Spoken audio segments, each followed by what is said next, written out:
Hello, my name is Michael Baldwin at Baldwin Legal Services. I am a personal injury lawyer who specializes in insurance in the state of Michigan. Today I want to briefly explain to you what premises liability means and how it would apply to your case.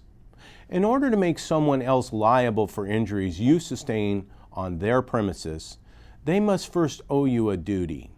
The duty of care that a property owner has toward people injured on his or her property depends on the relationship between the property owner and the injured person. In most situations, the person falls into one of three categories. The first category of people that owe a duty is a business invitee. This person visits the property for a reason that benefits both the visitor and the property owner in a concrete way, so to speak. For instance, grocery store shoppers are business invitees because they benefit from getting groceries and the property owner benefits from having the shoppers spend their money at the store. Likewise, a contractor hired to do repairs on the property is an invitee.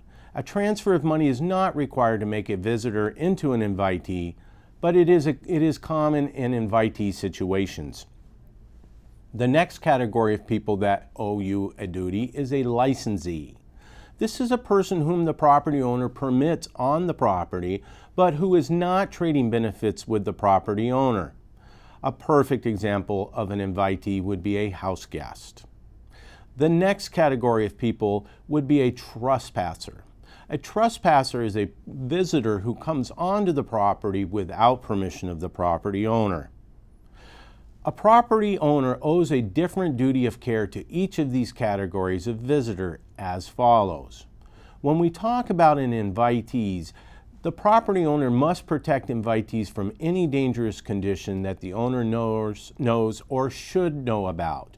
Property owners must inspect property and must either fix any dangerous conditions they find or warn invitees about them. The yellow caution wet floor signs that appear in many public places are one example of a property owner's warning invitees about a dangerous condition, in this case, a slippery floor.